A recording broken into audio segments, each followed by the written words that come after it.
Welcome to another CARE Conversation. I am Chris Harabsky. We are joined by former State Senator Jeff Hayden, DFL Minneapolis. Thanks for being here. Good to see you. Former Deputy Chief of Staff Governor Plenty, Brian McClung of McClung PR now. You bet. Thank you. How you doing? Great. Nothing happened last night. We don't have much to talk about. Yeah, this and that. It was a mega debate, and there are people from all sides, both sides of the aisle, talking about it. It is the top story today. I want to start with the beginning of the debate first. What do you think of the handshake? I mean, I thought it was brilliant. I mean, one, she made sure that he understood how to pronounce her name, right? Oh, because she said Kamala Harris. Secondly, they didn't get a chance to meet the last time that they should have met, which was the transition of power, because President Trump at that time, or President Trump went home to Mar-a-Lago. They usually meet together and they talk and they at least ceremoniously kind of show that they're together, which is a big deal. So I thought that, she showed, especially as being the woman nominee, that she's going to go and kind of traditionally give you the old firm handshake, right? Look you in the eye kind of thing. And behind his lectern, did it matter at all? What do you think? Well, she showed that she was not afraid to go right up to him. Yeah. And I think that was a power move to start the debate. He was clearly not expecting it. So it was an awkward handshake, right? But it's awkward largely, I think, because Donald Trump's there like, oh, here she comes. What's she going to do, right? And and it's true, though, that was the first handshake at a presidential debate in something like 12 years, right? Like, really? People, they have not been shaking hands. People have just been going right to the podium and getting started. So I think it was a good move on her part. It showed that she was comfortable in that setting and was ready to take it to him. All right, what would you give each candidate as a grade and why? Brian, you want to start? Yeah, I think I would give Vice President Harris like a A-, B+. She had a strong performance overall, and she did, what we talk about with our clients a lot, and what we talked about when I was a spokesperson for the governor. She used those techniques. So admittedly, she didn't always answer the question, right? She came in and she did what we call the block and bridge. Block the question and bridge to your key message. And she did it pretty successfully overall. She was very prepared. It was almost like, some people were thinking, like, did she have a hidden teleprompter in there? Because she had great recall of the bullet points that she wanted to get across, all the way down to mentioning, John McCain and other Republicans that, had broken with President Trump. So I gave her that kind of grade. Trump is probably more like a C-. His improv style was just, in the end, no match for Vice President Harris being prepared. And both sides had talked about how big a deal this debate was. I mean, nobody was trying to downplay this or saying it wasn't important. But the Trump camp and the Harris camp both had really hyped this. But the difference was that the Harris team, hunkered down in a hotel in Pittsburgh and did the work. And Trump, had a few sessions where people asked him questions and he played golf. And you have to prepare for moments like this. It's not good enough to think, I have the skills, I've been there before. Last debate, I knocked the president out of the race, right? I'm the best debater of all time. Right. Well, that was that time. I think that ultimately Trump's failure to prep came through, and then she was able to bait him and take him off of his game. The other thing I will add, and I probably agree with just about everything Brian said. The other thing that I would it's kind of a nuance, but like all of the Kamala is not smart enough, President, she's dumb, all of that really kind of nasty stuff, that really kind of grates on people, this idea that she isn't intelligent. Well, she showed she was really smart yesterday. So her preparation, but also her recall, her ability to understand facts. I mean, we know her. We know that you can't be a United States Senator and a prosecutor, attorney general, and not be smart. But the idea that he's throwing those kind of dog whistle taglines around gender and race, that is she smart enough? Can she figure it out? Like, she proved that she was really smart yesterday.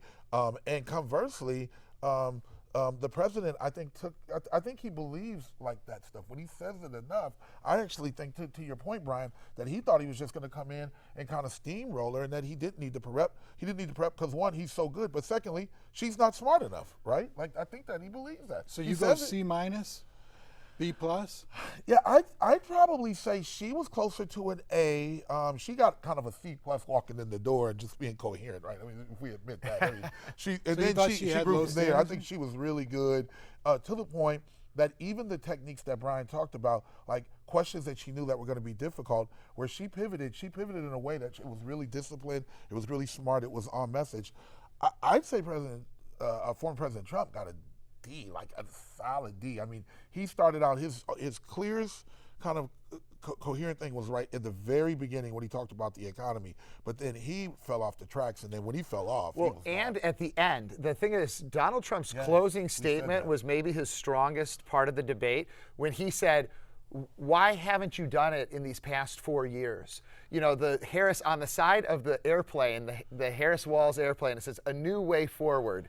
I mean, this is like something out of a Veep episode, right? The incumbent vice president of the United States is running under a new way forward. Like, I mean, let's pause and think about that. But Trump only got to that in the closing minutes of this debate, where he, said, if you're ready to do all these things, if this is what you're thinking, then why haven't you done it? That should have been his opening. I mean, he should have prosecuted that case, because this is a change election, right? The electorate, those undecided voters, are going to lean towards whoever they believe to be the change candidate. That used to be Donald Trump. I mean, while Biden was in the race, Trump was clearly the change candidate. Now, with the change at the top of the ticket, Harris has been able to portray herself as the change candidate. And so I think that's the ground that they're really trying to fight over. Okay, so you bring up an interesting point. You talked about discipline. This was a fight for the middle ground, right? The undecided voters. That's what it was. Each have their bases. They're not moving, right? I mean, that's what this is for. Well, yes, but I also will say this, and maybe this is just more of a personal anecdote. I got kids that are in their 20s, right? And I had a daughter that's 23, that's totally into pop culture, totally, is on TikTok, the Taylor Swift, and I know we're going to get to that, but that meant something to her. So I don't know if that's a group that we really have cultivated and understand. So not only is it the middle, but it's always been, especially in Democratic circles, it's always been about turnout, right? It's about overperforming, right? Overperforming in people of color, overperforming in young people. Young people were disillusioned, a lot of it around Gaza. African American men were disillusioned because they didn't see themselves in the Democratic platform, et cetera, et cetera. So if you can turn them on, they don't always show up in the numbers as we look at them today. What effect do you think the format of the debate had? Meaning, there was no crowd. And typically, Trump will play off the crowd. He will excite the crowd, make them laugh, perhaps, whatever, and then he'll lean into that, right? He's good at that. So there was no crowd, and then Harris had some off comments where, like, normally there'd be a crowd to react to something. There was no crowd. Also, there's the split screen, right? So you have them in a two-shot, so you get each one's reaction to what they're saying. Harris would often look at Trump. Trump would often stare ahead, right? What do you think that format did for each candidate, or lacked for each candidate? Well, as a political person, as somebody who's been watching this and engaged in this for decades, I miss an audience. I think there is some value to the sense of excitement and interest that comes with having an audience in that room. So I hope we can get back to that. I mean, I think punchlines don't work with right. But I don't know. So that's your tactic. I think it's difficult to ascertain who that would have benefited in this case. I mean, when Donald Trump starts talking about people eating cats and dogs, I've got to think an audience is going to laugh at him, and not in a good way, not in the way he might hope they would, right? So you'd have a crowd reaction like, what on earth is he talking about, from the crowd? And that could have sparked him off into another rabbit hole, right? So I think generally we think of Trump as somebody who performs well in front of an audience. He loves a big crowd. He loves to take control of a situation like that. But I'm not certain that it necessarily would have accrued to his benefit. The other thing that was kind of weird about last night's debate is you're supposed to mute the mic of the person who's not talking, but they didn't really, right? The other person would be like, hey, hold on, right? And kind of interject, and you could hear it on the other mic, and then they clearly turn that one on. So they let some interplay happen. Got a couple of comments. But it wasn't clear, and I think that leads to something else we'll talk about, which is kind of conservative disappointment in the format and in the moderators and ABC News. What do you think about the format? Well, I think about the crowd, however you feel about the crowd. I mean, we've all been in front of them. You try to key in on somebody that you know. I mean, a lot of times when you're in these debates, you try to find the person who's giving you the nod. It might even probably be your staff usually, right? And so that's really helpful. However, if you think about their backgrounds and how they're trained, like Trump, real estate broker on TV, all this kind of stuff, he's always looking for these crowds and this. She's really trained as a prosecutor.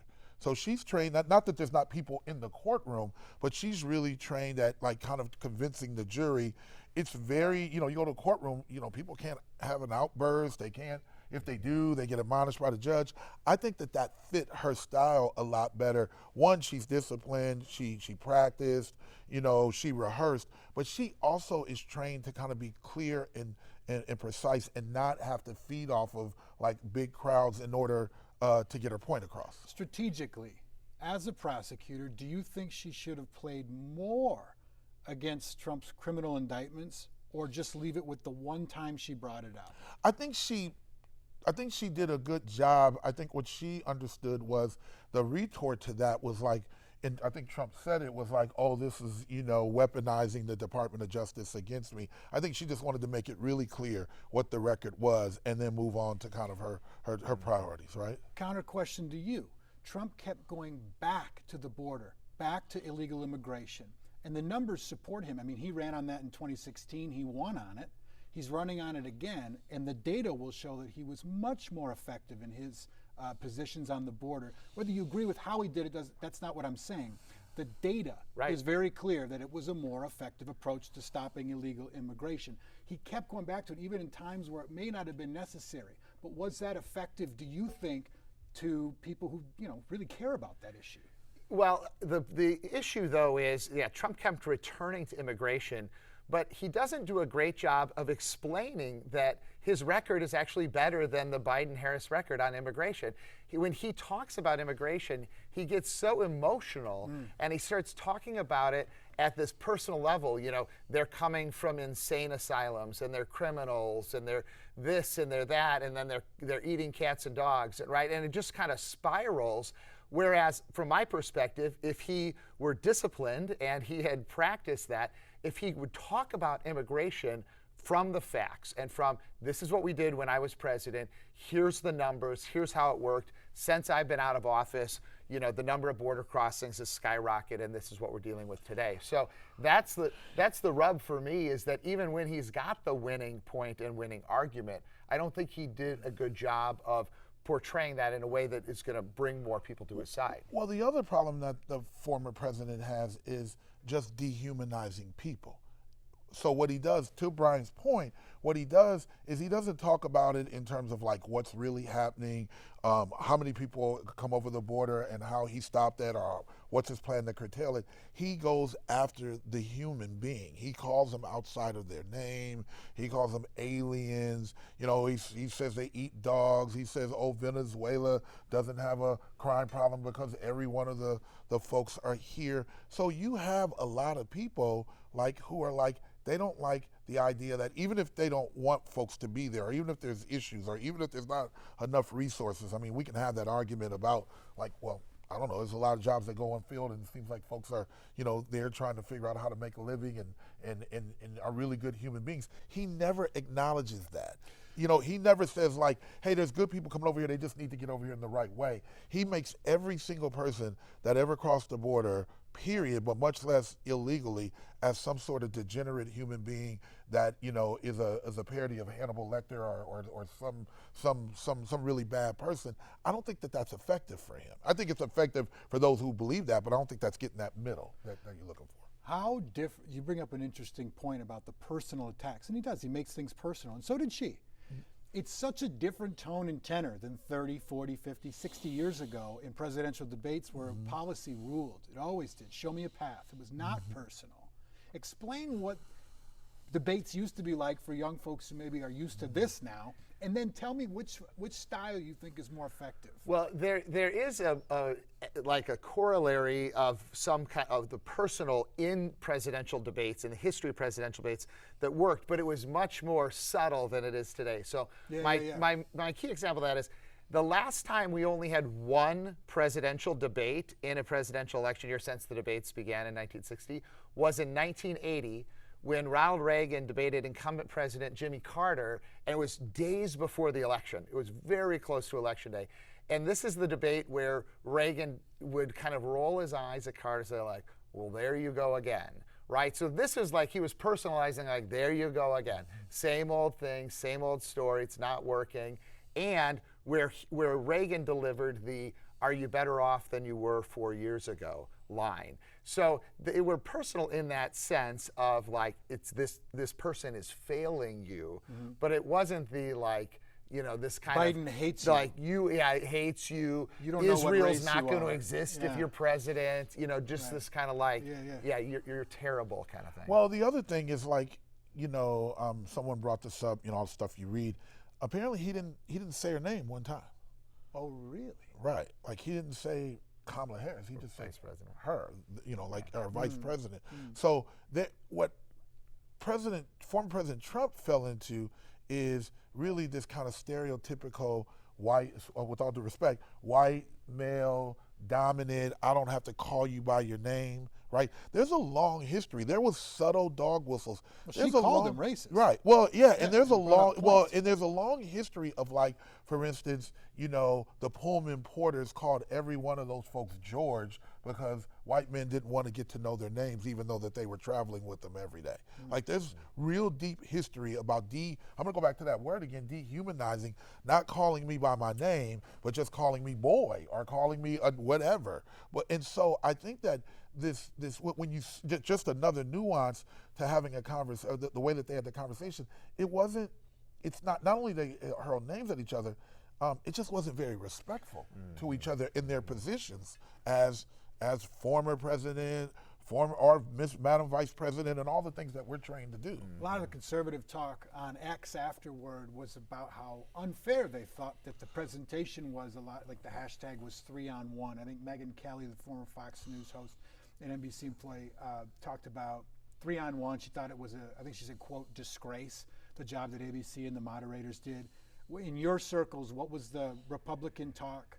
Yeah, about the moderators? a lot of people were disappointed with the moderators, with ABC News, and they felt like, you know, the moderators seemed to be prepared to repel and fact check Trump, right? As soon as Trump starts talking about the situation with, you know, our immigrants eating cats and dogs, and he's like, we contacted the city manager of Springfield, Ohio, and they said no. Like, wow, okay, so you knew that was going to come up, and you called the city manager, and you got a statement, and now you're ready with that in that instance. And, you know, there were a couple of other instances where they that's kind of just batted it back. fact-checking. Sure, but then, you know, Vice President Harris, you know, makes some claims that are not entirely accurate, and, you know, you don't see them getting fact-checked. Now, her, I think, misstatements are probably more nuanced than what President Trump was saying. So there's that. Again, though, for Republicans watching that debate, they see that Donald Trump is losing. I mean, he lost that debate. And so one of the things that, you know, political fans or sports fans do when you're upset with the way the game is going, you blame the refs. So I think this was in part a blame the refs situation, and it gives them a talking point. You know, they got to go into the spin room after the debate. Say something. Right, say something. Like, you're going to say with a straight face that he beat her in that debate? I mean, probably not, but you can say with a straight face, like, those moderators are out of control. But here's the problem, just going back to like the dogs and all of this other stuff. The things that President Trump says on the campaign trail are really far out there and outlandish, right? There's a history of lying. There's a history of lying and a Regularly. history and of offending people and lying and saying things and suggesting that people are going to go to jail, you know, if they don't vote for him, and you know, and all this kind of stuff. And you tie that in, which we haven't talked a lot about, with this 2025 document that he's trying to distance himself from, but all the people that wrote it were really, you know, close to him or were advisors of him at some point. Like, I think J.D. Vance might have, I don't want to misquote it, I heard that he might have wrote, I don't want to say that because I don't know if that's true, that he might have wrote the forward on that deal. So I don't want to say that. But the point is that it is a little easier to anticipate in your role, right? 'Cause I'm not a journalist. In your role, if you're doing your prep, is to say, God, these things keep coming out there. I'm going to do a little fact checking on it. And then, sure enough, he says it, and then you say, hey, that's just actually not true.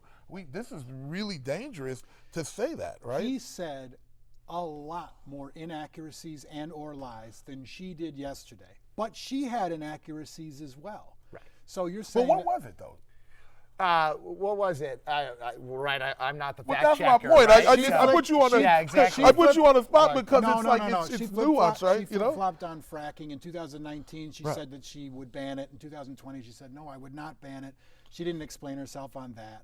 Is that true or not? I mean, That is I true. don't know. That is the fact. In So, but it- 2019, when she was But running, did she change said, her position she said, in I 20? would ban fracking during a debate. And then in 2020, she said, And she claimed no, I last would not night ban. that she had I never made it said clear that I that would not ban not ban fracking. Right, So, right, right. There were inaccuracies that she Unclear. made too. There were some issues too. She said that they were left with the greatest unemployment rate since the Great Depression. That is not true. The unemployment rate did reach 13% during the pandemic, but it dropped back down to sort of a normal high level when it was passed over to Biden. So they could have checked her on that. And this leads me to my next question. Would it be more beneficial to the viewer, somebody support the viewer, and the American people, if there was a panel of fact checkers, like Around the Horn on ESPN? Remember that? Hey, Yeah, Stat yeah. Boy, where did we get it wrong?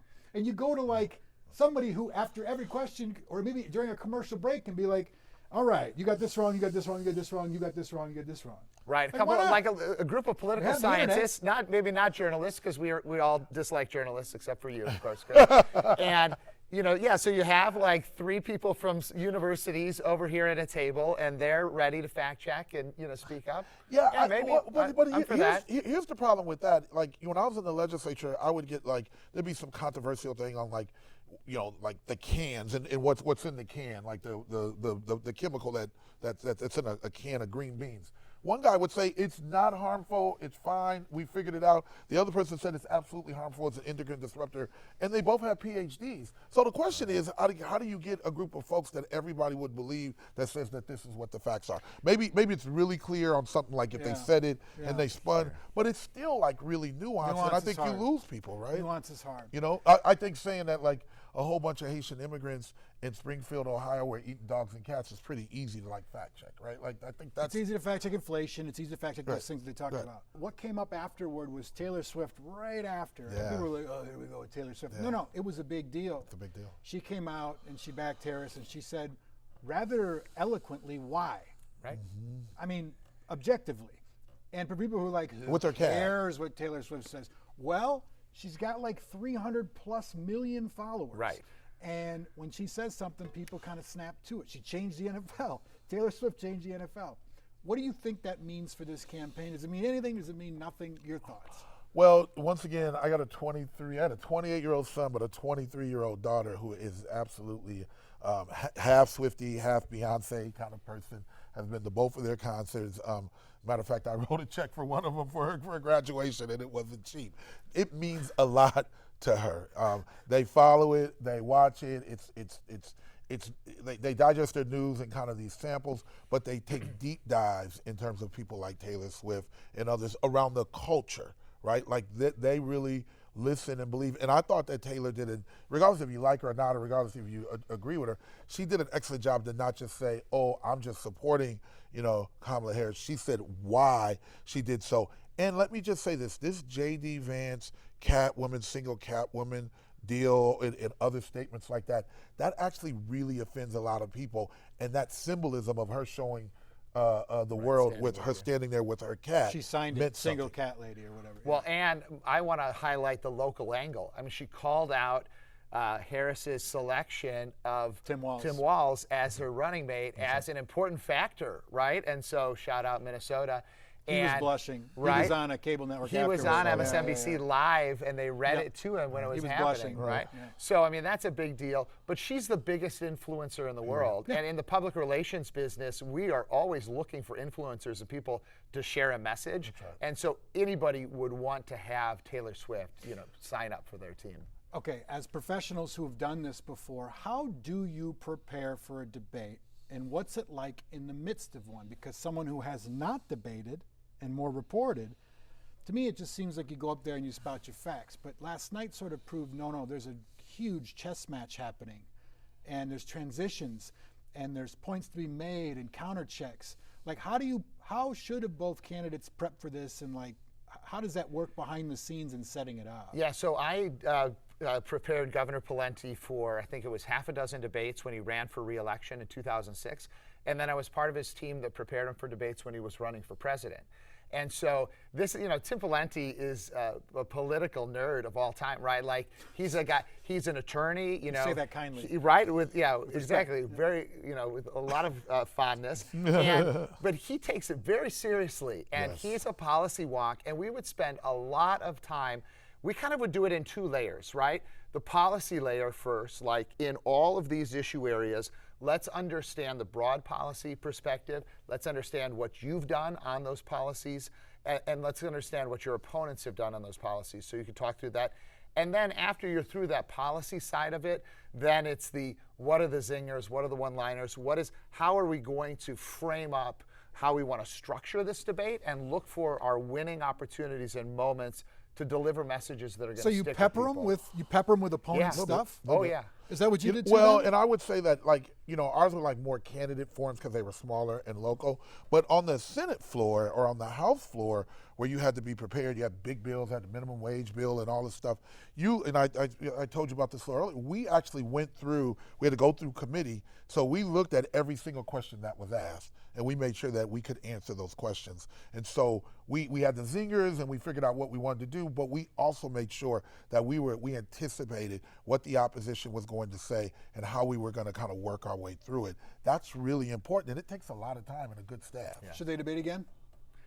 I mean, I'd love it just because then we But can come we and got talk more than they talk to. I don't think it accrues to the benefit of either of them to debate again. I mean, Trump, if he turns in another performance like he did here, that's not good, right? Harris has really had a solid performance, and so it's risky now. There's more potential downside for her at this stage. I think you're right. I think if Trump goes out and he tanks again, that's it. I don't know if that's it, but it's really bad.